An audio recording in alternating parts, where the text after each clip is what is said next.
Hello, guys. Figured I just go live for a little bit. I haven't done many Clap and Bombs episodes, but go over the trade deadline today. I know Ranger fans are absolutely pumped. Again, Andrew Copp, Tyler Mott, and then that's addition to Frank Vetrano from a couple of days ago. Um, but the big deal, Marc Andre Fluery to the Minnesota Wild. I think that kind of helps the Minnesota Wild move the needle a little bit in the West. Still put them behind Colorado in Calgary for sure. But Cam Talbot, as of a couple of days ago, you're talking rocking the 906 save percentage. I don't really think that's going to cut it. And while Fleury didn't really have great numbers himself, he's a veteran presence who's been there. He's won cups. So that was a big move for Minnesota. In my opinion, one of the bigger ones. Also, the trade that just finally became official, oddly enough, not until like an hour ago, Yevgeny Dadonov has gone to the Anaheim Ducks, and the Golden Knights are taking Ryan Kessler's contract back in return, which is funny, which is a topic for another time. But the loophole about being able to trade players who aren't playing anymore. I would like to see that closed in the next CBA. I know they just kind of re-entered this new agreement not that long ago, but something I don't like. Not that it's like cheating at all, but I feel like it's just a way of being able to circumvent the cap, really. So we saw it with that trade, and then we saw it with the Brian Little trade, where the Jets traded his contract away. So Capo trade to the Sharks. You know what? That's a team that their goaltending, James Reimer. Going into the season, I thought that that duo of Aiden Hill and Reimer is going to be one of the worst in the league, and ended up not to be. But getting him, I think, it gives them a good option moving forward. Again, Reimer's a little older. I'm not sure of his sustainability long term as a number one. So Conan has some upside to him. He had some quality starts for Minnesota. Unfortunately, for him, he's the odd man out when you have Fleury and Talbot. But I like the move for the Sharks. Like I said, Reimer, I don't think he's the guy going forward. For a team that actually surprised a little bit this season and hung in the playoff race as long as they did, I think they need a viable option going into next year. Yeah, you know what? This one is a little bit, it's a little convoluted because look, obviously you guys know I'm an Islander fan, and I'm pretty much unbiased as it comes. I'll say it loud and proud when they do something that I think was a really bad move. But with this, I think the writing was on the wall for the identity line to be intact for a while longer when Big Lou decided to protect Martin and Clutterbuck in the expansion draft, in essentially to entice Zekas to re-sign. So I don't think they would have done that if they intended on letting Clutterbuck walk. Listen, I thought he was going to be traded. When he was the healthy scratch in yesterday's game, they said it was for maintenance, and everyone was like, yeah, sure, maintenance. Everyone thought it was asset protection because his name was in the rumor mill for as long as it was. But it turned out, he said he's known for the last 2 weeks or so that he was going to be signing an extension. So that one, it is what it is. I'm not really upset about it. He's going to play in the fourth line. It's not really going to affect their ability to add to the top six. But and it came in under 2 million, 1.75. So I don't have a huge issue with it. Parise too. Parise, I honestly love his game. I know the guy's 37 years old. He's not the player he used to be, but he skates really, really hard. Probably the hardest working player on the team this year, most consistent wise in terms of his, in terms of his effort. And then, his production started to get a little better in the second half. So I don't mind having him around. My only concern is now, with re-signing them, you pretty much have, the same forward group coming back next year, which kind of ties Lou's hands a little bit in being able to upgrade that, that forward group to get more scoring. He said today in his media availability that in order to improve the team, they're going to have to do it through hockey trades. So that just tells me that really Anthony Beauvillier or Josh Bailey are going to be traded in the offseason, because those are the only two forwards realistically when you look at their roster that could be traded. So kind of painted himself into a corner in that way. But again, if he could trade Beauvillier for an upgrade, even if it's a defenseman, and then opens up a spot for a forward, and then you sign a free agent, that will do the trick too. So uh, again, I was a little surprised that Clutterbuck resigned, but again, not the end of the day. Hey, Christy, how you doing? Appreciate you joining us here. Um, as part of this, to go back to the Sharks here, they kind of are rebuilding, and they're kind of not. Like I said, they hung in the playoff race for a little bit longer than I expected.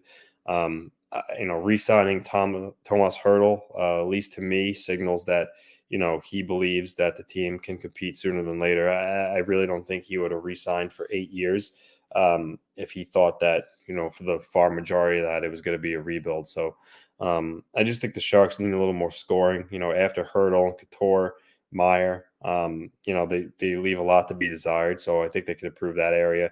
And then also their D. Brent Burns is great, Carlson's great, but they're getting a little older. They're not as productive as they used to be. And they traded Jacob Middleton, who was a solid defender. And then the other guys they have, like Mario Ferraro. So their group overall can improve defensively too. But yeah, they're still a couple of years away. But I wouldn't say they're all out rebuilding. Yeah, you know what? That's actually a good point, Chris. They kind of essentially helped Carolina, but I think at the end of the day, all these teams are trying to be as creative as they can in gaining assets. So Florida obviously got a little bit out of it, but ultimately Carolina for sure was the team that won that trade. Max Domi, a little underwhelming of a season, but again, he does have that pedigree. We have seen him have that 50-point season before, so gives him some more speed. And he's a guy that not only can he add offensive skill, but he plays with a little bit of grit too. So it was an arms race in the East. Let's face it. Carolina added Domi. We all know what the Rangers did. The Penguins getting Ricard Raquel. He's not the guy he was a couple of years ago when he was scoring 30 goals. If you look at his stat line last couple of years, he even struggled to hit 20. But I like that move for Pittsburgh a lot. I think if you put Raquel with Crosby or even Malgin, yeah, I think he can get up there again with his goal scoring ability. So good trade for the Penguins. One team, if you really look at, they made some moves. And I went over this earlier when we had our deadline show, but I'm not totally thrilled with Boston being a threat coming out of the East. Hampus Lindholm makes their defense better, but overall, I don't really see them getting out of the first round, especially if they're a wild card and they draw Carolina or Florida. So I don't think Boston is going to be much of a threat. I could be wrong. Maybe Swayman puts on a godlike effort, but I just don't see the Bruins going too far in the playoffs this year. Peter Jeter in the house. Yeah, I think Florida, for my money, if I had to pick right now, is probably my team to beat. Giroux is a veteran. He's still producing at a pretty good rate for his age. And now you just have so much talent on that team. When you think of the Florida Panthers, you think of Barkov and you think of Huberdeau, and rightfully so. But I mean, you get production from Carter Verhaeghe, Anthony Duclair, Sam Reinhart, Sam Bennett. They just, I mean, they're stacked. I mean, Ekblad being out for a little bit, that'll hurt them, but the Sherratt acquisition will help them a little bit. I always said earlier, you can never have too much defense. Getting Robert Hagg is depth in case another guy goes down. And then Bobrovsky and Spencer Knight in goal. So, the Panthers are real. I could easily see them marching all the way to the Stanley Cup Finals. And really, there's one caveat I'll say about Florida is that Bobrovsky, for as good as he is, I mean, let's face it, the guy's won 2 Vezinas over the last some odd years, and there haven't been many goalies that have repeated a Vezina, that much in the relatively near past. So you got to give him that. But my thing with him is sometimes he's pretty temperamental.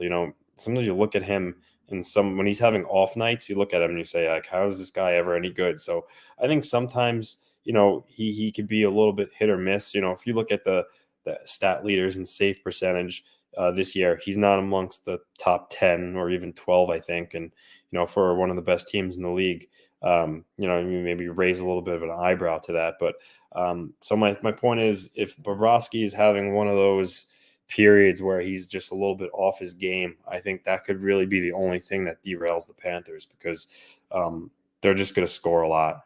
And, as long as Bobrovsky is good in goal, I think teams that are playing them are going to have a hard time matching their offensive production. So,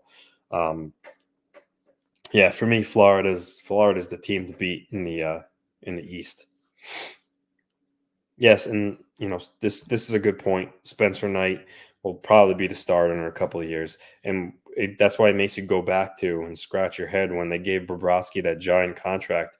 You already had Spencer Knight coming through your system, so it's like, why would you sign Bobrovsky for 8 years when you would hope at least 3-4 years into that deal that Spencer Knight is the starter, and now you have an older Bobrovsky making $10 million for the next 4 years. So, yeah, that was head scratcher. But hey, listen, for right now, the Florida Panthers are one of the best team in hockey, so you really can't be too upset about it. But Knight is definitely the future. Although the last caveat to that with Spencer Knight is, look at Carter Hart and how much hype he had. Carter Hart was a goalie who was, supposed to be the next coming, essentially. And, he really hasn't been that good at all. So before we kind of appoint Spencer Knight as the next big thing, just got to remember everything that happened with Carter Hart. So, but you would hope that Spencer Knight doesn't turn into Carter Hart. Patrick Nemeth, that's hopefully getting Braun kind of spells the end for Nemeth, but you never know. He's one of those guys they gave a decent sized contract to, so they have to deal with him for at least the next 2 years or so. But as far as the Rangers go, I hate to say it, but as an Islander fan, I could see them, winning a round or two. They have the goal scoring ability with Mika, Kreider, Panarin, so that's there. And then the defense, Adam Fox obviously is, we all know, is one of the best defensemen in the league. Trouba is having a little bit of a resurgence season. He's been playing a lot better. But again, let's face it. I mean, if you're a defenseman and you're making $8 million a year, you really should be more productive offensively. I think eventually with Fox's new cap hit kicking in next season, Zibanejad, maybe down the line that Trouba contract might, piss some Ranger fans off a little bit, how much he makes and how much he produces. But again, for the time being, he's playing serviceable hockey, and that's all you can ask for. And then last but not least, Igor in goal, arguably, well, not arguably, the best goalie in the National Hockey League this year, will likely win the Vezina Trophy, and it's well deserved. So they have all the aspects to succeed in the playoffs, and then adding someone like Copp, who I think is built for the playoffs. Tyler Mott, is a scrappy bottom six forward that kills penalties. Their bottom six, you compare it to what it looked like at this time last year. It's night and day better for sure. So if you're a Ranger fan, you got to be happy with the moves they made today. Obviously kept all, their prospects like Niels Lundqvist, Robertson, Schneider, et cetera, et cetera. You give it Morgan Barron, but let's face it, I really don't think Morgan Barron was going to develop into like anything special. So for Rangers, it's a win-win. Now what you have to hope for is that the locker room, the new additions, they all gel, and they can go on a little bit of a run. Me personally, even though they're getting closer to Carolina for first, I think they are going to finish in that second spot in the Metro. which means they'll draw Pittsburgh at 3 unless Washington can really climb. And in that potential series, again, I'm an Islander fan, but I'll admit it. I see the Rangers beating Pittsburgh. I know Pittsburgh's been there before. Crosby, Malkin, Letang, they're winners. But if you look at their last couple of playoff performances, and I know firsthand, the Islanders dispatched them twice in the last 3 years. 18-19, they swept them.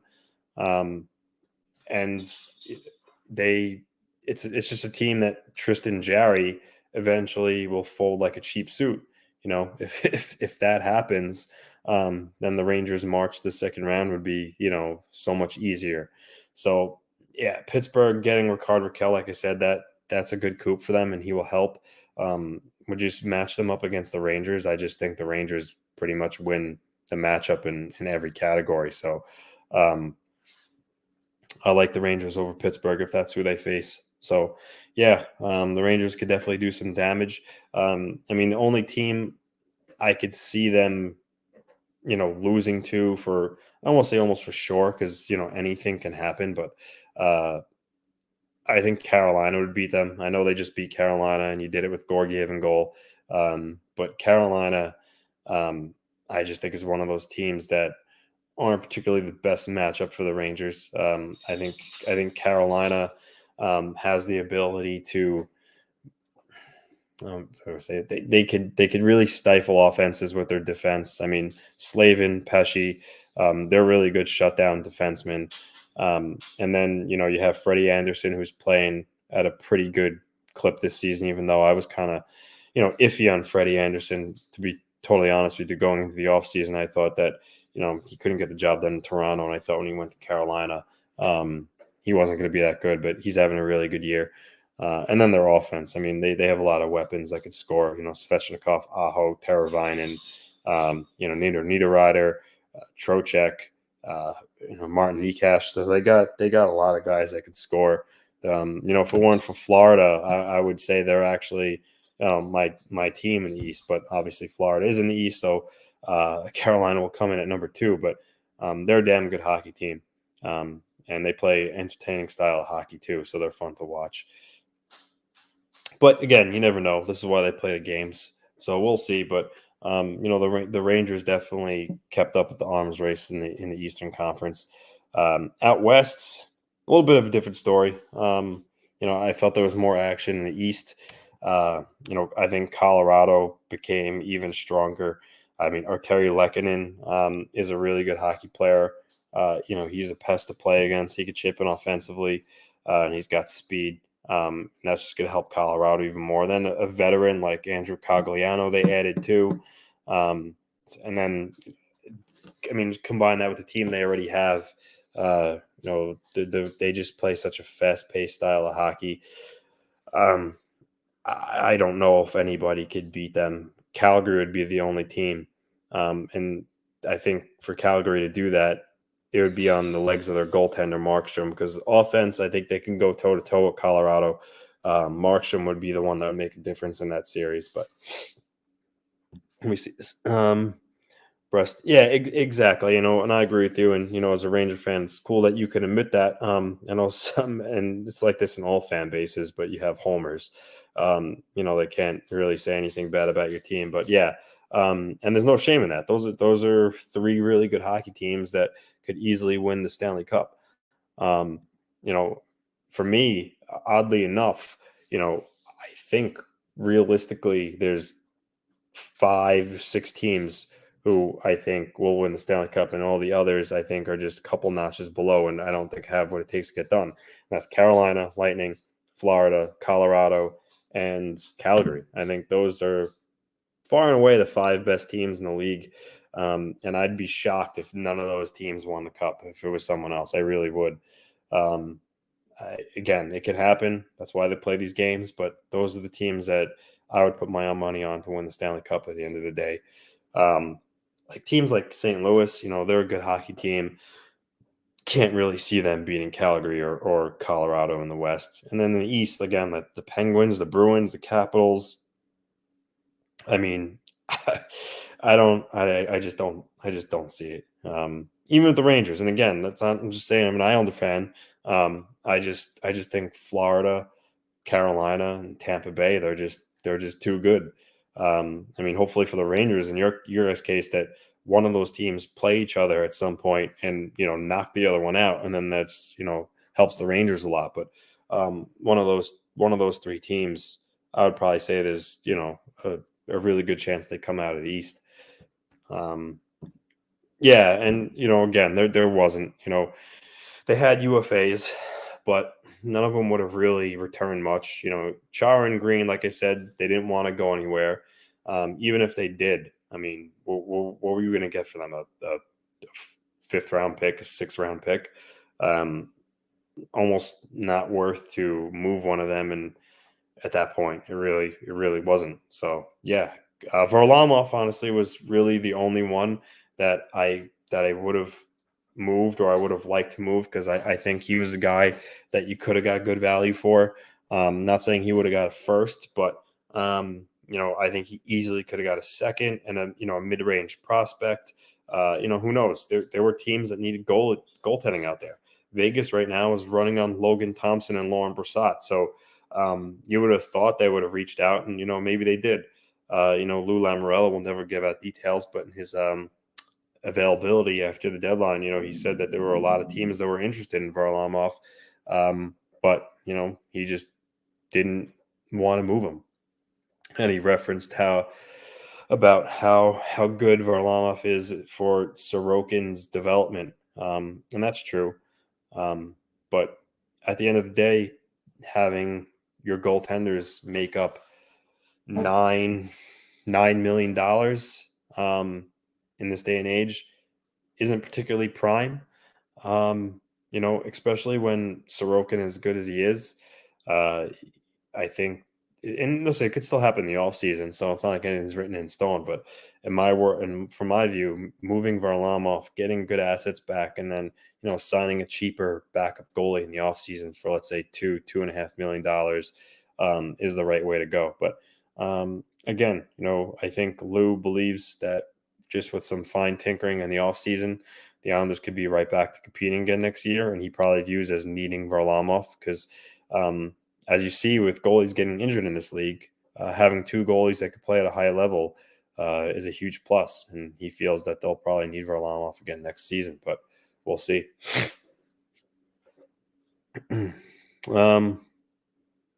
Again, yeah, I get what you're saying. Maybe a 6th-round pick is better than nothing, but when you look at it from Green and Chara's point of view, they're older guys. They probably don't want to leave their families or go far that they value more than winning.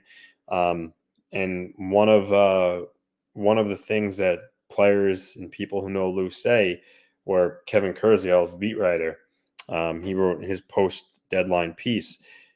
He said that a player that he was chatting with texted him and said, that's the thing. Lou Lamoriello doesn't just view a player as a number on a team.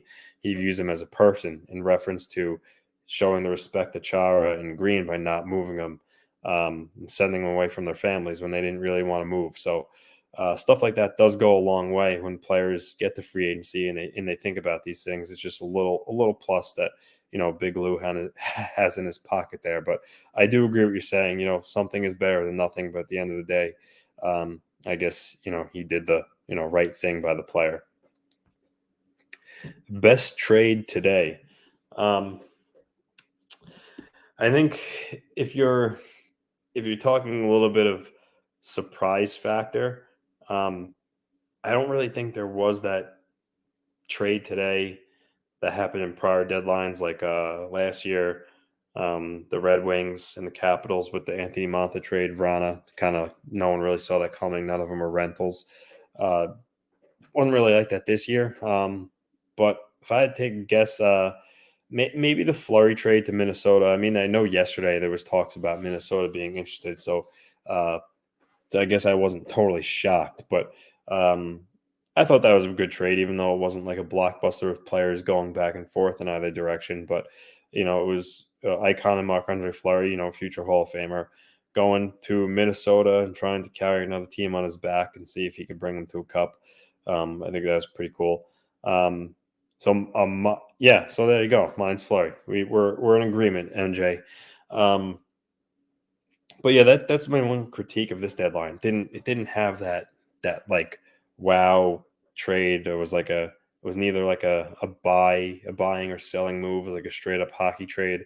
Didn't really see that. I mean, like the Dodonov trade. I know he's not a free agent, but I mean that's really a nothing trade. Again, that was essentially a cap circumvention trade with the Knights getting Ryan Kessler's contract. So not many of them. But in this day and age, with the cap and how it's been flat the last 2 years, it's hard for teams to really pull off trades like that.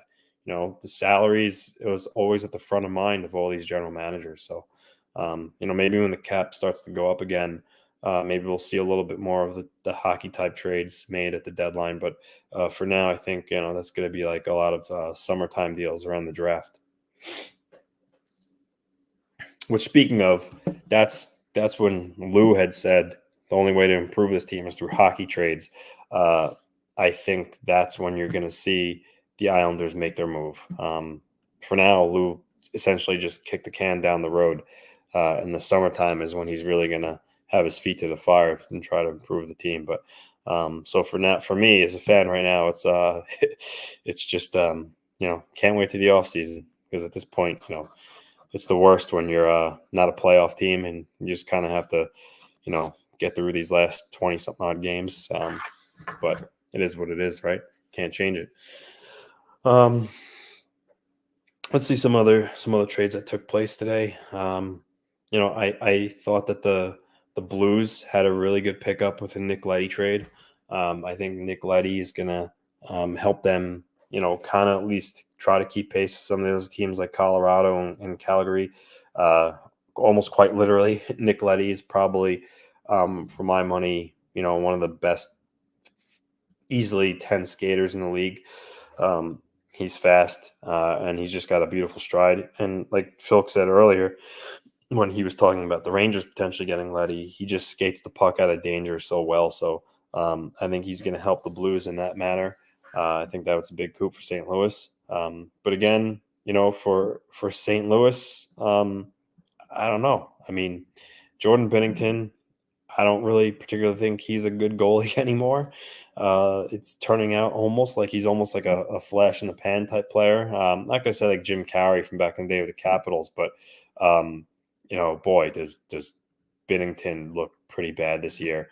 And thank God for Ville Husso. I mean, he's performing pretty well this year. If it weren't for him, you got to wonder where the Blues would be, because Binnington's save percentage is like, sub, I think it's like 9-10 or so.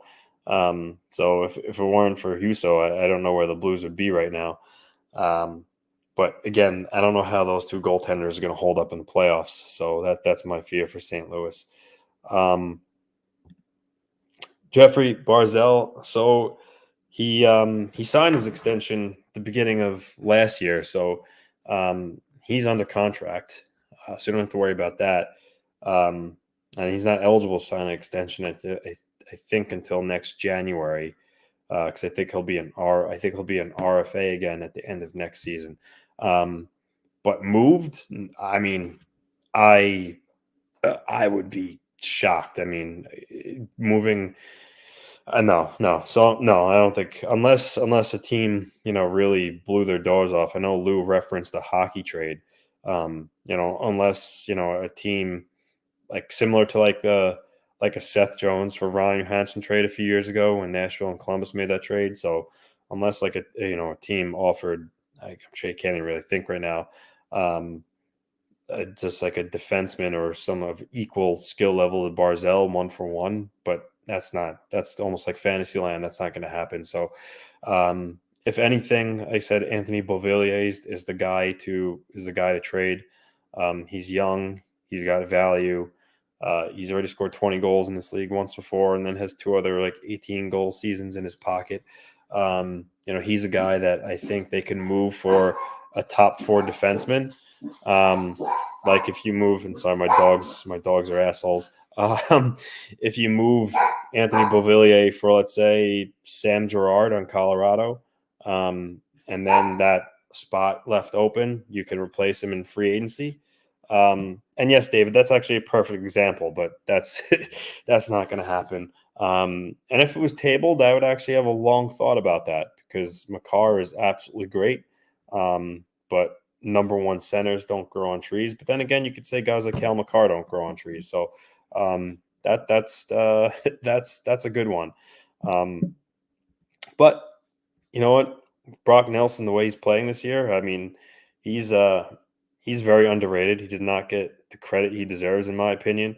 He's going to score probably over 30 goals this year, and he could play in a shutdown role.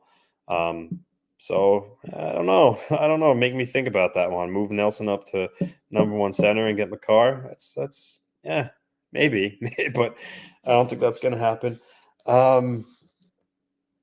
Yeah, Jeffrey, his production has gone down. He had the 85 points in the rookie year. But you know what? That wasn't under that rookie season. That wasn't under Trotz. That was under Doug Weight, and Doug Weight played a wide open system. Obviously, Trotz plays a very defensive minded system. Just an example, if Barzal played for the Rangers and he centered Panarin instead of Ryan Strome, I mean, my goodness, I think that Barzal would easily be up to that 85-point player again or more. Because one, he'd be playing with Artemi Panarin, who's a really good player, and he wouldn't be in such a defensive structure. That's Barry Trotz's system. No knock on Ryan Strome. I know him very well as he was an Islander, but Matthew Barzal has more talent in his left leg than Strome does in his whole entire body. So yeah, if Barzal played with Panarin, I think the sky would be the limit for how many points that Barzal could put up. I'll I'll pass on Braden Schneider for Barzal. Sorry. But what I will do for you though is I'll offer you Anthony Beauvillier for Adam Fox. I mean, I think maybe there could be something there. Obviously kidding. Yeah, so again, back to Jeffrey's question again, I think it goes a lot to the coach that Barzal plays for. And then also, some of his line mates last few years, no knock on Andrews Lee, but I don't think they're the greatest match. Like for instance, if you notice when Barzal got hurt, Lee started playing next to Nelson. And since that happened, both Nelson and Lee have just been putting up the points. So I think it just proves that, Lee obviously has much more chemistry with Nelson than he does Barzal. So hopefully Trotz remembers this and next season he picks a different line mate for Barzal because I don't really think they mesh too well. But yeah, but Matt Barzal is the least of the Islanders' problems. I mean, he's a legit number one center that's just constrained in a defensive system. So, you either A, bring Doug Weight back, or B, put Barzal on a different team, and I think he's going to score more points, which I hope none of those scenarios happen, A or B. But, just in general, though, the Islanders need to add a little bit more scoring to their lineup. God, I hope Philip Forsberg hits unrestricted free agency because if he does, I think Lou's going to back up the Brinks truck to his house because he's exactly what the doctor ordered. I mean, you put Forsberg next to Barzal, and then Wahlstrom, who's like similar to Forsberg in the sense that they're really good shooters. Can learn from a guy like him. That would be fantastic. But we'll have to see what happens there with Forsberg and sign an extension in Nashville.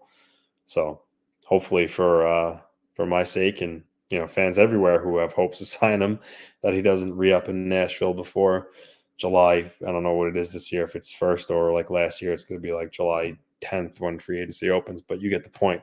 Hope he's on a free agent. So we'll have to see. To answer your question, this is Bowen Byram, who they took, who's had a little bit of health issues, but when he's in the lineup, he looks he looks like he's going to be a really, really good player. And that's why I suggested Beauvillier for Sam Girard in a hockey trade, because Colorado has Makar, Devon Taves, and Bowen Byram. Do you really need Girard where you have 4 just puck-moving offensive defensemen?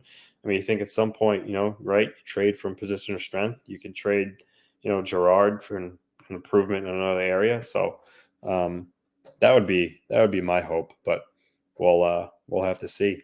So as the time goes on, but again, back to the here and now.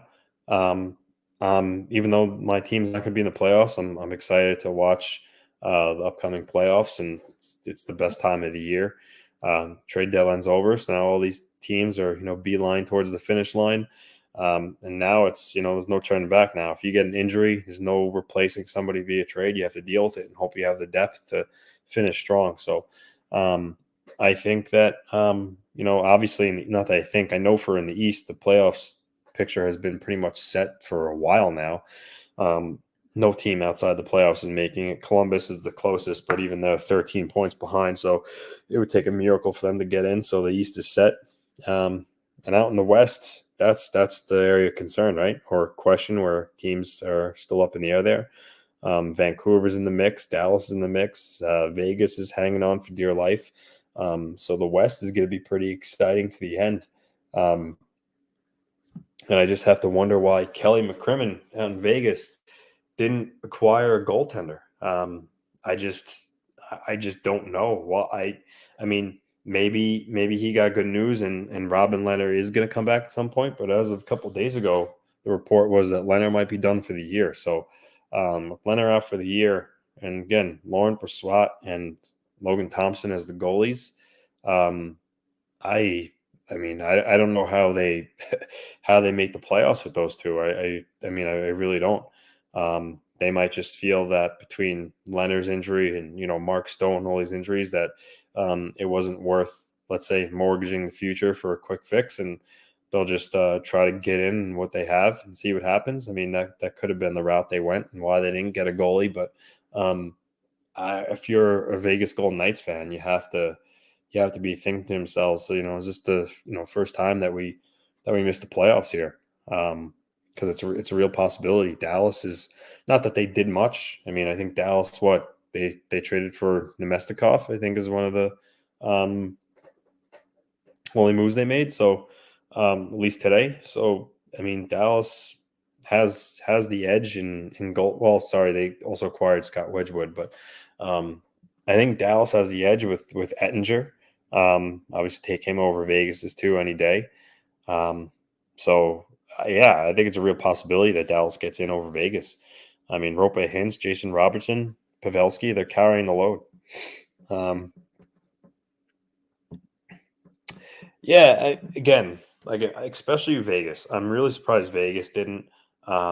Edmonton, I mean, don't get me wrong, Mike Smith and Koskinen aren't particularly good, but they're at least serviceable NHL goaltenders. Where the two in Vegas, I mean, more so, Brassard has been the back of the hellbook for a few years. He's okay, but I think Smith and Koskinen are a little bit better, and Oilers brass probably thought that they're good enough to get the job done. But and the other thing too is, no offense, but maybe they felt Gorgiev isn't particularly good, and was maybe be a marginal upgrade or more of the same. And then Corpusalo, I mean, again, you look at the year he's having, not particularly good. They probably felt that it didn't move the needle, but not so much for Vegas though. For Vegas, even though I don't like Gorgiev that much, or Corpusalo for that matter, if I'm Vegas, I would have took those two. Listen, I get, like I just said, you don't want to maybe mortgage the future when you're not sure if you're going to get in and waste assets on Varlamov. And then ultimately you pay that price, you get Varlamov, and then you still don't get in. That would suck. But I mean, what Corpusalo, I'd probably say wouldn't have costed them anything more than a third, fourth round pick. I mean, he would have been an upgrade. So I'm with you there, David. Thanks, Brody. Appreciate that. We do what we can here to give you guys good content. But yeah, I don't know. Vegas, they Leo, how's it going, my man?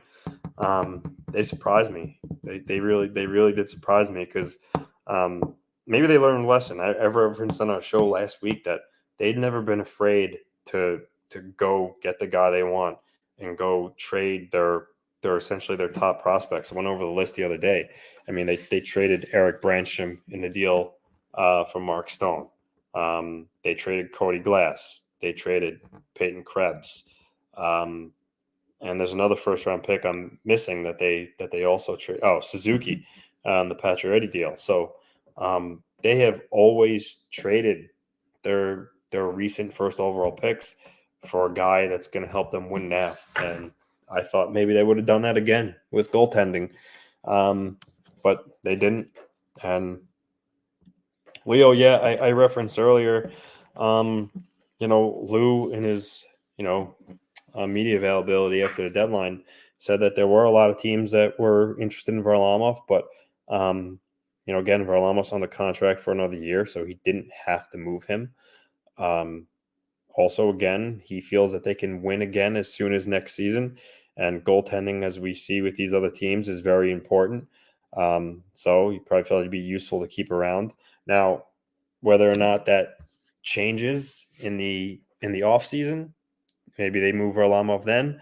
But I'm not so sure anymore. Honestly, I honestly think that the soonest that Varlamov gets moved is next year at the deadline if the Islanders are underachieving again.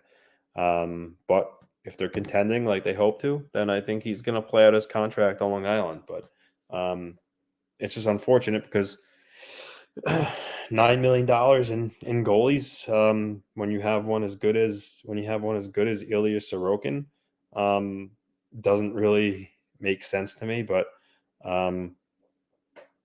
it is what it is. I mean, I've been beating this drum, and I don't know how you guys feel, for a while now. But in my opinion, I mean, how I think Ilya Sorokin should be a finalist for the Vezina. I mean, easily. I know Shesterkin's going to win it, but I go Shesterkin, Markstrom, and Sorokin as the three finalists. I mean, the guy's got a 927 save percentage. I think he's 1 percentage point behind Anderson and Markstrom, who are at 928 or 929, but either or one or two doesn't make a difference. But you tell me what's more impressive: Ilya Sorokin than 920 save percentage, playing for a team that's 18 points out of a playoff spot, or Frederik Andersen, who's on one of the best teams in the league and only has them beat by 2 percentage points. I mean, come on. I think the answer to that question is a no-brainer. And the fact that he's second in the league in shutouts with 6.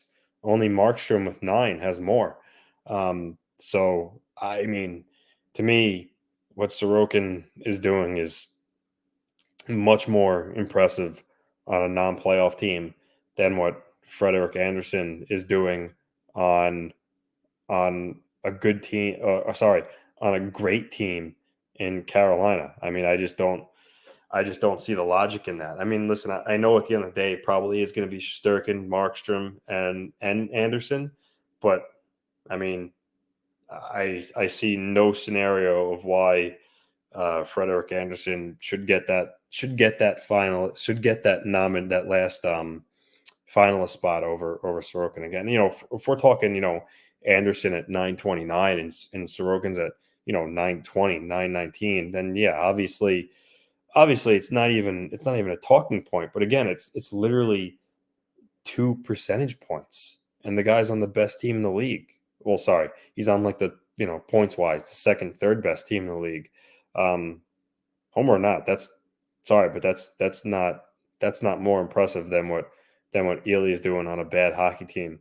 So in my opinion, the 3 finalists are easy: Igor, Markstrom, and Ilya Sorokin. But again, I think these writers are just blinded by, I guess, wins. But I think there's more that goes into it. And yeah, you're absolutely right. They are the best of friends. They play on two New York teams that are rivals. I mean, what more could you ask for? It's watching the two of them duke it out for the hopefully for both our fan bases the next 10 plus years is going to be a lot of fun. As you saw with that when they just recently played against each other, I think when they play against each other, there's that extra motivation to win and perform, and that's just good for both our teams. So, but as far as the trophy itself, yeah, Igor is going to win it. Um, my only my only fear for him is maybe look, Markstrom has 9 shutouts, having a very good year himself. I think the record for most shutouts in a year is Hasek with well, at least in the modern era. I think like back in the 20s, I looked it up. There were guys that had like an obscene amount of shutouts, but um, I think the record is Hasek with 13 in 98, 99 or somewhere around there. Markstrom's at 9, like so 4, 10, 11, 12. 4 more shutouts. Let's say Markstrom gets to 13 shutouts, and has a 9, 30 save percentage, and Igor's at like 938 or whatever it is. At that point, they might consider giving it to Markstrom just because, again, having 13 shutouts would be absolutely ridiculous, and having a 930 save percentage is also pretty ridiculous in its own right. But that's the only way I see Igor losing the Vezina is if Markstrom ties or breaks Hasek's record for most shutouts in the season. Because again, at that point, you're talking record for shutouts and just a save percentage that's at least in the realm of Shesterkin's. But other than that, it's Igor's. What do you guys think about that one? Um, I mean, I thought he was going to be moved myself, but I guess at the end of the day, maybe they didn't want to give him away, and they felt that they have enough picks right now that a 4th-round pick for a guy who's maybe good for their veterans, it wouldn't be worth it. I'm going to grab some water for a second, guys. Be right back.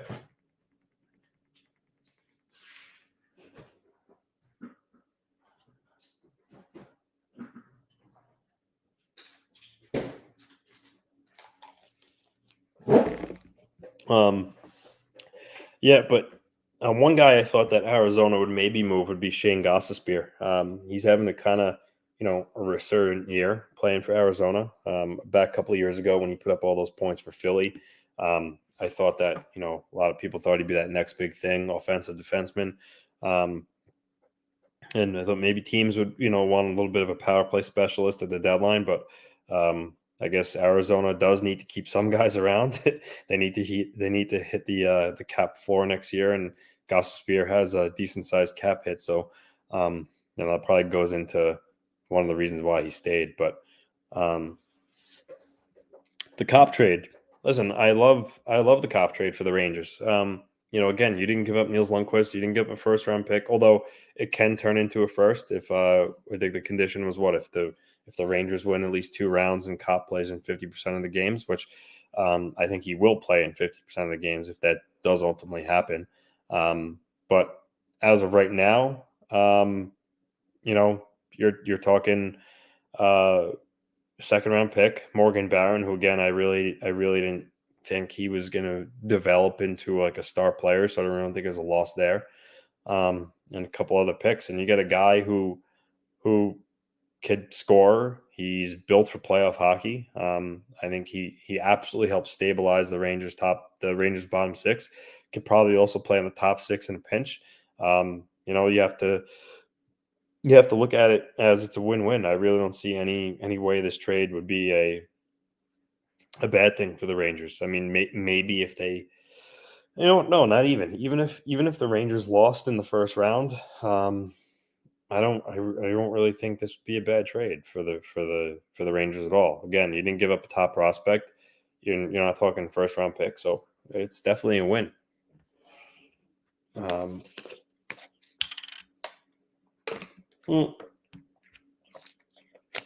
mean, this question, I don't. I think it's way too early to answer this. Yes, so Sorokin was drafted before Igor, but their whole careers in Russia, they were the two best goalies, in the league. They both won, individual trophies. Sorokin won the championship there, the Gagarin Cup. Um, they've always been, essentially number one and number two. And I know this year that Shesterkin is outperforming Sorokin statistically. But last year Sorokin's numbers were a little better than Shesterkin's. Um, and so basically what I'm saying is I think I don't I think it's too early to say one is better than the other. And I always said this a long time ago, that I honestly I love both of them, even though I'm an Islander fan. I like Igor a lot. Obviously I love Ilya. I'm not one that's ever going to get into a pissing match with like, oh, which one's better, because I honestly think it's too close, even with the way Shesterkin's playing this year. They're both so early on in their careers. I think their skill sets are very, very similar. I mean, they play different styles, but when it comes down to it, their skill sets are pretty similar. Um, and I think, for the next 10 years, there are going to probably be years where one outperforms one year and then one outperforms the other year. So no, I don't regret maybe taking Ilya instead of Igor. Again, I think they're both going to have pretty similar careers. So, and I think we're both, as both fan bases, you got to be happy that we have them on our teams. Um, yeah, I am surprised that the Rangers are as good as they are. I think, the beginning of the year, when the three of us made our predictions, I had said that I thought the Rangers could get in the playoffs, but more on that, like that bubble.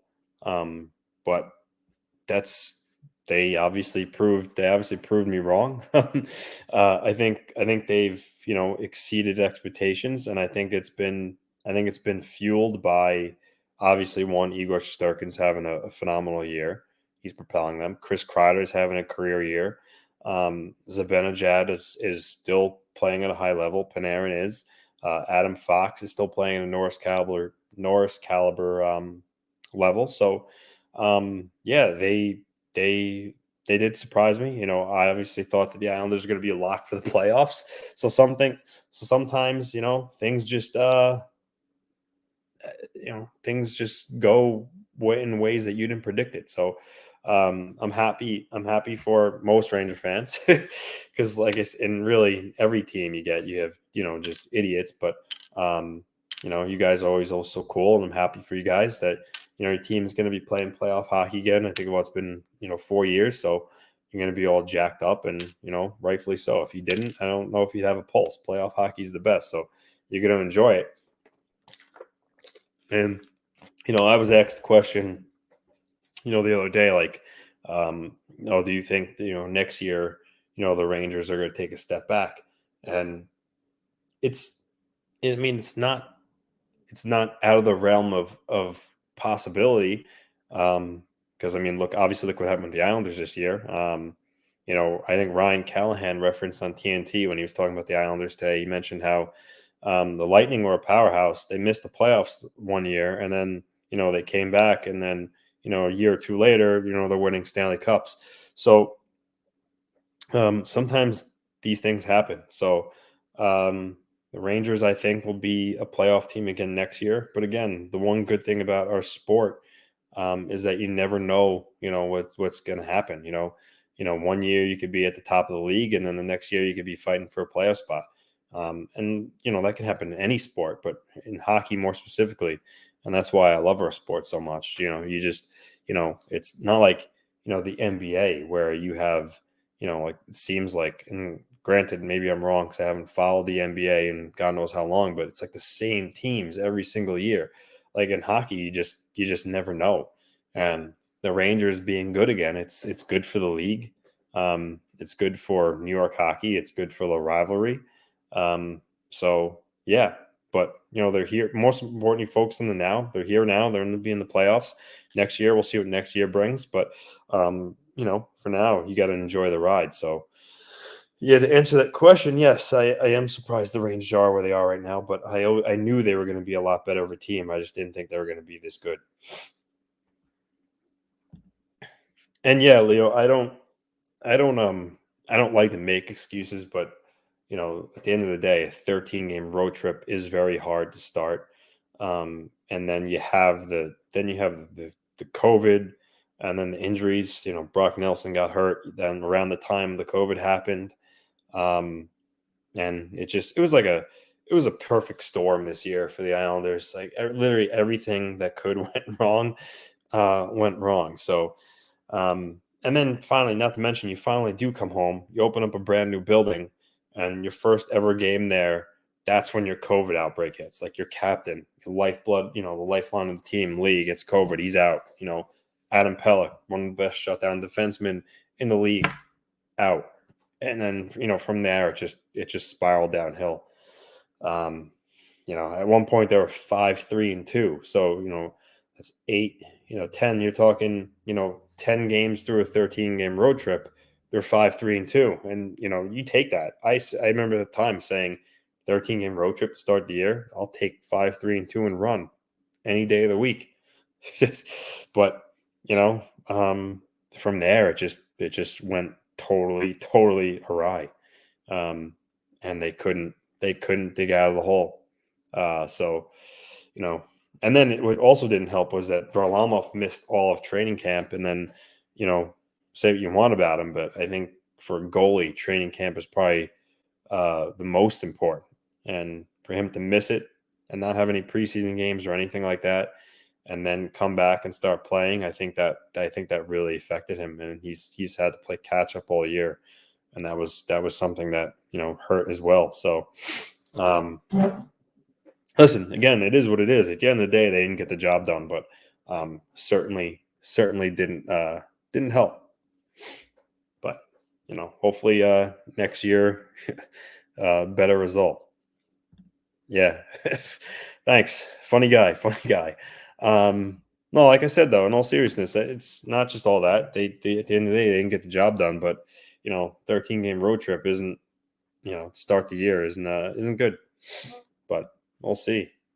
We'll see where things bring us next year. So one can only hope have a better result. But this year, right now, I guess what I'm personally, as an Islander fan, the things I care about right now are obviously I like the team first more than individual players, but we're not going to make the playoffs. You want to see development of the young guys. So for me, like Noah Dobson broke out. He's looking like he's going to be an elite defenseman in this league.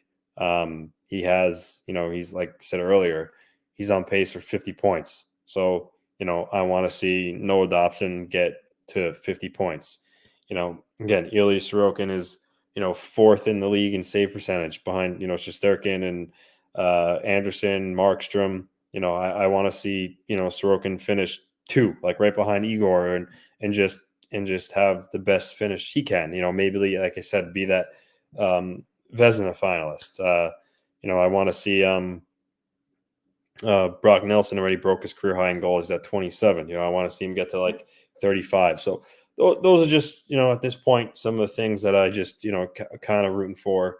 And then, all eyes to the draft lottery and hope that we can get some Ranger fan luck and win the lottery like you guys did the last couple of years.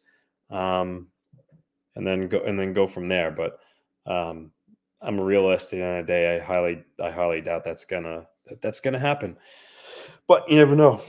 Shane Wright would look real good in the blue and orange, but I'm not gonna hold my breath about that. But like I said, it is what it is. Just gonna watch the rest of the season and watch playoff hockey and enjoy it. I will say this though. I think that far and away, as good as McDavid and Draisaitl have been, I don't think that either of them should win the Hart Trophy. They have each other. It's something that people talk about all the time. Don't get me wrong. Don't take away how unbelievable they are. For my money, they're probably the best two players in the world. But I want to see either Jonathan Huberdeau, Kirill the Thrill, or Igor win the Hart. Truthfully, I think they're the most deserving of the trophy. Just like I was just talking about the Vezina before, and how writers vote for it. I think they need to change the criteria a little bit. That's just my opinion. But my battery's gonna die in looks like maybe about 5 minutes. So I'll go for 5 minutes longer. If you guys have any more questions for me, I'll be happy to answer them for you. But enjoy doing this. So just fire them at me. Let's see how long to go before my comp dies.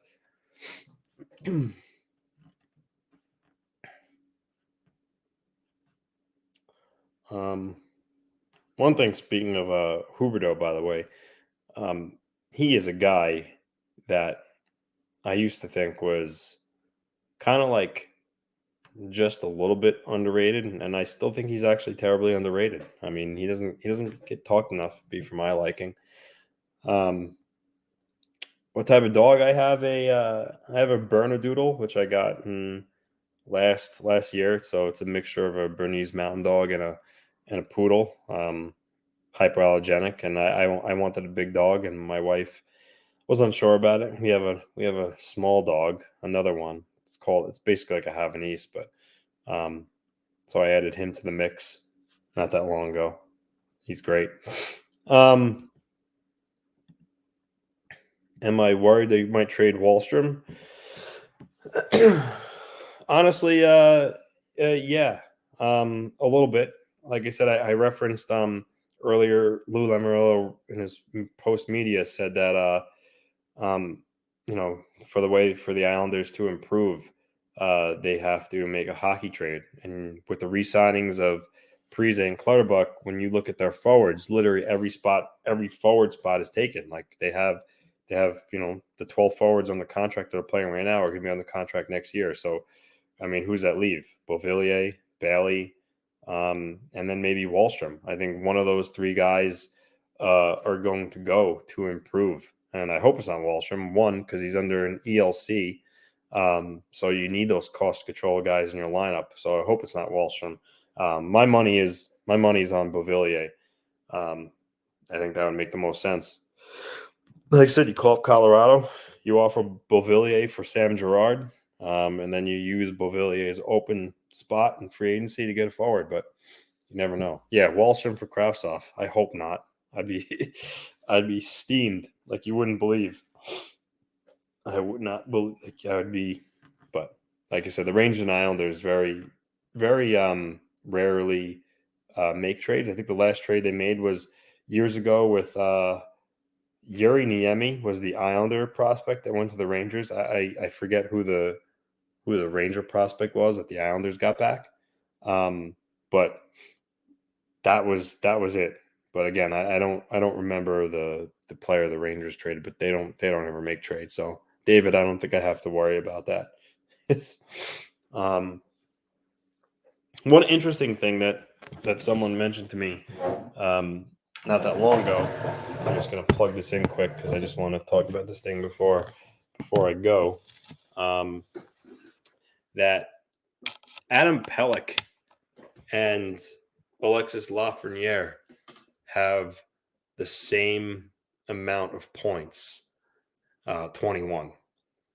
And normally I don't get into this stuff. Like some earlier in the season, some Ranger fan on Twitter was like, "Oh, Ryan Reeves has more points than Zach Parise." At the time he did, and I was saying to myself, like I would never say something like make this type of comparison because it's stupid. I mean, first off, Parise is 37 years old and he's not really here to score. And it's like 10 games into the season. What are you trying to prove? Yeah, Ryan Reeves has more points than Zach Parise. So Parise has more talent in his pinky than Reeves does his whole body. It was just silly. So when I saw this tweet a couple of days ago, it actually made me think a little bit because it was a little more concerning because Alexis Lafreniere is 18, 19 years old, the first overall pick, and him and Adam Pelech have the same amount of points. And Adam Pelech is a defensive defenseman. He doesn't even play the the power play. So, as a Ranger fan, it's just I would say you got to be a little concerned with Lafreniere and his inability to put up points right now. A lot of my friends who are on my men's league team, my good friends, they're all Ranger fans, and I don't know how you guys feel about it, but literally everybody in my team's like group chat, they all like I don't want to say hate, but they all like are done with Lafreniere already. They want the guy like traded yesterday. And it's just I think it's funny, and that's why I brought up this point about Pelech and Lafreniere having the same amount of points because again at face value, your first overall pick has the same amount of points as a defensive defenseman. I mean, granted, he's one of the best shutdown defensemen in the league, but still, he's not known for his offense, and they have the same amount of points. So I can see why, at least some of the Ranger fans I know that I play hockey with and I'm friends with, they're not impressed by him. They want him to go. Now, me personally, I think it'd be a little too soon. I think obviously he's way too young, and you gotta give it more time, which I try to tell them. I'm like, he's a little young. I wouldn't throw him out with the trash too soon. So I'm like, give it some more time. It's not like the guy's in his sixth season and he's still failing to produce like points you'd want at someone taking first overall. Not everybody could be Connor McDavid and Patrick Kane and Evgeny Malkin, all that stuff. So it's so I see it from both sides. I see it from the side of okay, well, he's still very young, still has a lot of room to grow, doesn't get maybe necessarily the power play minutes that some other first overall picks would get.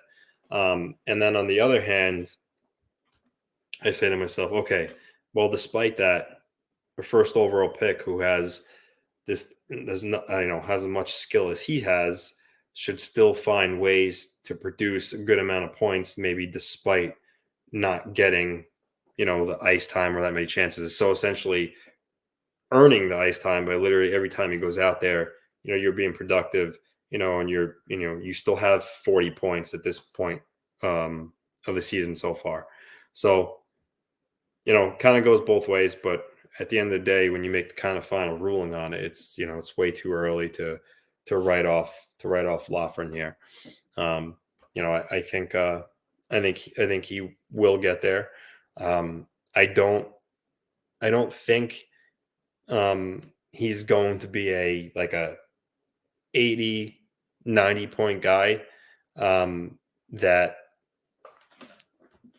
maybe some people kind of expect him to be from a first overall pick. But I do certainly think he could be a 60, 65 point guy. And again, I could be wrong. I just don't see him as that 80, 90 point player. And you know what? At the end of the day, there's nothing wrong with being a 60, 65 point player. Granted, for first overall, you would want them to be a little higher. But at the end of the day, when you're in a 7-game series in the playoffs, you don't give a rat's ass where the guy was drafted. If he's scoring you 65 points, you're happy about it. So, I think it's a little too soon. Yeah, you know what? I think most of it is kind of like two things. One, I think it's patience, and then the other side to it is, it's been so long since the Rangers had a first overall pick. I think some people, you finally get the pick and then you make it, and then you just expect that guy to follow along the way of other first overall picks. And then when they don't, you say to yourself, oh, well, this guy sucks or this guy's a bust. So, I mean, it's not the right mentality, but again, it's just the mentality that some people have. These things take time. Not over first overall, but as an Islander fan, I remember Todd Bertuzzi. I mean, Islander fans ran him out. I mean, I know for a while before he was traded, a lot of fans gave up on him. I mean, Mike Milbury gave up on him. He traded him. But Bertuzzi was getting a lot of heat, and then look what happened. He gets traded to Vancouver, and then for a while, he was a really, really good player. I mean, granted, he played with Marcus Naslund, who was a phenomenal player, but sometimes these guys take longer to develop. So you never know. You can't really give up on a guy, too soon. So I still say he's going to be closer to John Tavares than he is going to be Nail Yakupov, if you know what I mean. So I mean, Tavares got up to, I think, that high 80 mark. So again, I think some Islander fans expect him to be a 100-point player. But again, not everybody can reach those heights even as a first overall pick. All right, 2 questions here.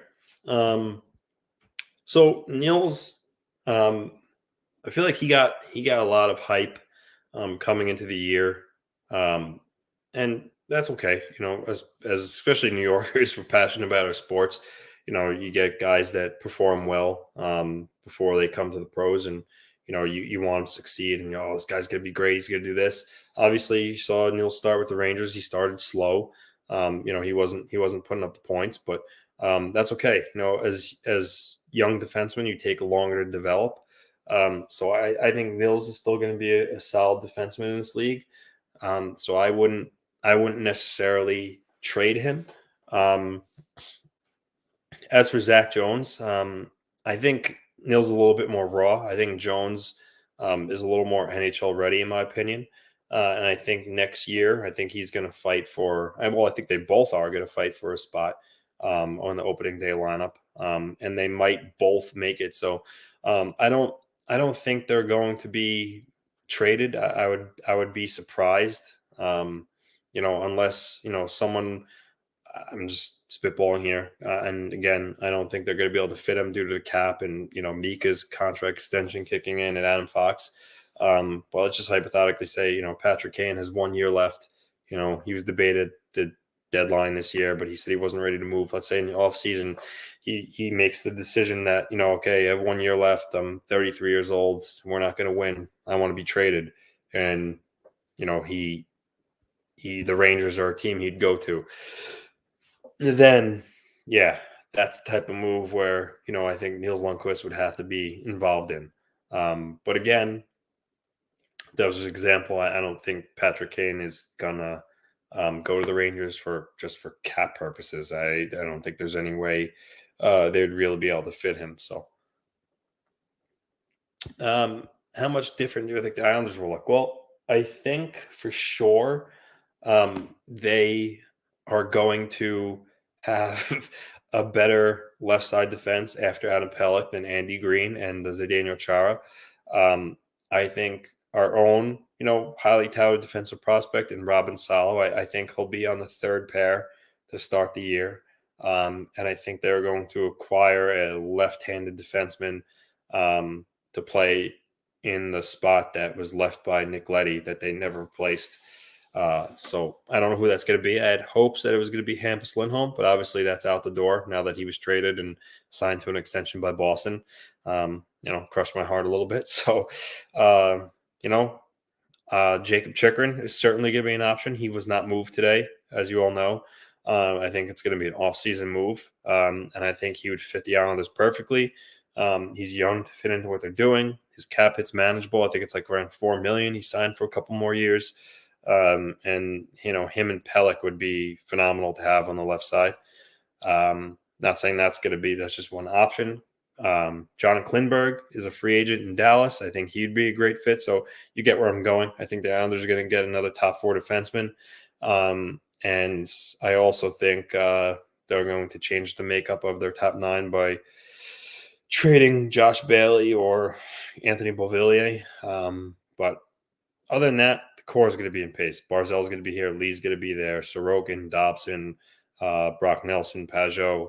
They're all going to remain. So I just think he's going to make some fine-tune moves here in the summer and then come back at it next year. Yeah, and that's very feasible. I think Nils obviously has more offensive potential than Zach Jones does. But to tell you the truth, all around, from what I've seen, I think Schneider has, if you're talking about all around defenseman, I think he might be the best of the 3. And I think Nils might end up being more of a offensive power play quarterback type player. But again, there's still a lot of time for all that to shake out. But the Rangers are deep on defense, though. So if they do want to make a trade, not necessarily in that Patrick Kane type of magnitude of a deal, they have some assets to move for that. But again, for the Rangers, for Ranger fans, you're on the right path. You made the playoffs this year. You're going to be a good team for a while. But the cap, you want to manage the cap. You don't want to make any sort of trades where you're trading cost-controlled young guys for guys who have a lot of term and make a high AAV and put yourself into a cap situation where, you have to be like the, 2010 Blackhawks and, sell guys off, after year 1. So you don't want to get in that situation. So that's the only thing I think the Rangers have to be careful about. But all right, guys. Think I'm gonna head out. Appreciate you guys all watching and talking to me and ask you questions. That's much appreciated. I had to leave the deadline show earlier today. I was running around and doing stuff for the kids and whatnot, so had to hop off a little early. So I wanted to try to get back on and do a little post deadline recap and chat with you guys. So again, appreciate it very much. And, I hope you guys enjoy Copp's first game as a Ranger tomorrow. I'm pretty sure that he's going to be in the lineup. So you're going to enjoy that. I remember after the Islanders got Pajot, his first game, oddly enough, was against you guys and the Rangers. So yeah, it's always fun when your new acquisitions are in the lineup after the deadline. It's the home stretch of the playoffs. You're all pumped up. So enjoy. You should probably, shit all over the Devils. Although you never know. Listen, guys, they traded for the Hamburglar, Andrew Hammond, today. They might be trying to recapture his magic from a couple of years back when he entered the league and won his first, I don't know what it was, a long time ago now. It was like 11 games. Like he went on that ridiculous stretch. So a Hamburglar, that was pretty hilarious. He gave me some Jim Carrey vibes, truthfully. Now look at him. He's like a journey. He was out of the league for a while until recently. He just popped back up with Montreal. Our regular weekly time. So it used to be, Wednesdays. And then Philk, his work situation changed, and he couldn't do it anymore. So we have to record on Saturdays because he works like Monday through Friday. So for lately we've been doing Saturdays, which is tough for all of us because Mark's, work as a bartender, so it's hard for him. And then me, married, and I have 2 kids. So Saturdays, sometimes is a family day. So it's been, it's a little bit of rough, but I think we're talking, try to get a day when we can all kind of do it together, and no one has to kind of like hop off early or whatnot. So, we'll keep you posted. But for now, it's kind of just been Saturdays, but I think that's going to change again, because I think coming up, Phil's going to start to go to Tuesday through Saturday and have Mondays off. So it might go to Mondays.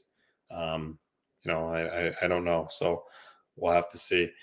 Yeah, this is, that's that's the goal. I know we hopefully continue to grow. I know the Marc and Phil were at the All-Star game. They covered the Fan Fest part of it, and I hope I hope in the draft come June that we'll be credentialed to cover the draft. Phil and I were credentialed and cover the draft in 2018, the year the Islanders took Dobson and Wahlstrom in the first round. The draft was in Dallas with our other affiliation.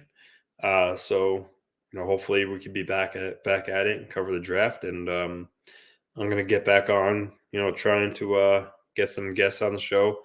It's been crazy with things not relative to the show, so haven't been trying to get as much guests on, but I'm gonna start doing that again shortly, and then we'll go from there. But so good times ahead. So yeah, that would be the ultimate goal, to eventually actually be a known entity in this business. But we'll see. Baby steps. I was just going to sign off, but just to give you a quick recap. I said I love the deal. Tyler Mott is a scrappy bottom six player. He kills penalties. He has the propensity to score shorthanded goals. He's got speed, so that was a good pickup, and you only gave up a 4th round pick. So, that's a great move. And then the big one for you guys, Andrew Copp. Andrew Copp was a guy for Winnipeg. He could play up and down the lineup. 2C, 3C. He's gritty. I think his game translates well to the playoffs. He has some offensive ability in him. And he skates well. So, and again, the biggest thing of all, you didn't give up Nils. You didn't give up Brandon Schneider. You didn't even give up a 1st round pick. So, again, it could turn into a first. You win 2 rounds, but I'm sure you guys would gladly, because that means you're going pretty deep if you win 2 rounds. But overall, it was a great deal. So you guys should be pumped about that. It actually was a really funny story. So just quickly, so as you know, Phil's favorite player was Marty St. Louis. So we were I think they were doing that meetup where at a bar where we would present Phil with a St. Louis jersey for his birthday, and we were also going to try to get St. Louis on the show. So I just wanted to screw Marc. So I contacted St. Louis, and I texted him. I told him what we were doing, and he said it wasn't a good time for him, and maybe in the future. But instead of telling Marc that, I wanted to have a little bit of fun with him. So I told him, hey, I got in touch with St. Louis, and he just had some questions for my producer. So he wanted him to contact him. So I then gave Marc Lou's number, and posed it as St. Louis, and said, he wants you to call him. And Marc called him, and he said that it was just he just said it was really funny, because like Lou was saying, like, who are you looking for? Ooh, and Marc, but yet he wouldn't say who he was. But granted, Marc didn't really ask who it was either, because he just assumed he was talking to Marty St. Louis, and I don't understand why he didn't realize the person didn't have a French accent, and it was an old man he was talking to, so he didn't pick up on that. But so he talked to Big Lou, and he didn't even know at the time. I told him afterwards, and he was like, "Oh my god, I absolutely hate you for that." So, yeah. So that was needless to say. I don't think Marc is going to ever be calling Big Lou again, just out of being scarred of being talked to Big Lou and you didn't even know it. truthfully, to let you guys know, it's hard to get. I've gotten, as you guys, Grabner on the show or Marty Biron, all these guys. Those guys are fairly easy to get on the show. Like, yeah, it's swimming with the fishes. Getting like current players on is hard because you have to contact the team's PR guy, and a lot of times the PR guys really don't let their players go on unless you're like a known entity. So that's why the times I have tried to get players on, like I kind of like name dropped, said all these guys we had on, Grabner, Biron, David Pagnotta, just so that we're not just, three slobs doing this. And closest I came was Derek Brassard almost came on with us, but his schedule didn't line up. And then the Ottawa PR guy said that when the Islanders came to town, that he would set something up for me. But then that was like a couple of months before they actually played, and that time I forgot to reach back out. But it's hard to get players on, and with more specifically the Islanders, Big Lou doesn't really allow like any player to do anything unless you're talking like NHL Network with like Jackie Redmond, EJ Radick, you know what I'm saying? So he doesn't really let, even Barry Trotz is the only coach that he allows talk to the media. Like, so for instance, you can never have like an assistant coach on anything. And how I know that is back, my wife and I, we married 7 years in August. I think it was our 5th year anniversary, or maybe 4th. We went to a rare 360 in Syosset or whatever in Nassau County, and it was in August, and we happened to go at a night where Clark Gillies, may he rest in peace, was having like his after party from his Clark Gillies golfing outing foundation. So they must all went out to dinner afterwards, and that was the night I met Mario Lemieux, Ron Duguay, Mike Urizioni. Who else was there? Eric Cairns was there, Steve Webb. I was starstruck.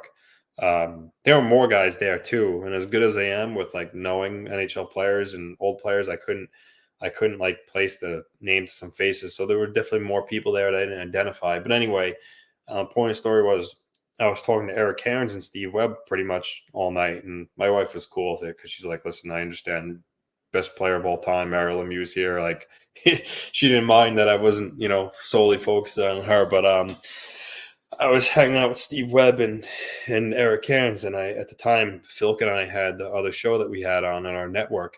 And I asked Eric Cairns, I'm like, "Hey, listen, Ken Danico was the other guy that was there." I was talking to Eric Cairns, and I said, it would be great if you'd come on our show. Like we have a show. He's like, "Oh yeah." He's like, it would, that would be great. Absolutely, I'll do it. So I was pumped. So next day I email Kimber, which is the Islanders PR guy, and I'm like, I was talking to Eric Cairns last night, who have a radio show. He agreed to come on our show. He just said I had to like run it by you first. So like I thought it was in the bag. And then Kimber responded, and he was like, "Oh, I'm so sorry about the miscommunication, but only our head coach is allowed to speak to the media, like assistants and all." At the time, Eric Cairns was like, I don't know, he was like player development, but yeah, he wasn't allowed to. So that's was the rules. And actually, now that I think about it, I don't think Lou was there yet. So this must have gone back to even being like a Gar Snow rule, that where only head coaches talk to the media. And now that I'm really thinking about it, unless it was Lou's first year there, I don't know. But either or, point of story is if you're trying to get an Islander on a radio show, it's not going to be a yes. So there's that. Do I ever think Lou? No, I don't. Well, in the playoffs he allows it, but regular season, no. He's just an old school guy. One thing I found out, he was he was really influenced by George Steinbrenner. They were actually good friends, believe it or not. And I think Steinbrenner rubbed off on him how he handled his team with very professional, no facial hair, clean cut shaven, no long hair. And the guy doesn't have high jersey numbers if you're a young guy, like only if you're a veteran. So I don't think Lou's ever going to change that personally. I think it's silly, but I don't think it's going to change. Thoughts on Von Miller? That's right. I forgot you're my fellow Bills fan. I love it. I love the fact that he left a Super Bowl winning team to come to Buffalo. He's on the wagon, baby. I think we're going to do it this year. I don't even want to. I still don't. Talking about that AFC Championship game is a little bit of a sore spot. I was devastated. I went from one end of the spectrum being so pumped, texting my friend, we're going to Buffalo, and then to having it all fall apart. So yeah, that really sucked. All right, guys. Seriously though, I appreciate I'm gonna head off now. Appreciate the time. If you guys what I see. If you guys want, I'll definitely try to do more of these at night. I know Phil has the final buzzer, which you guys love.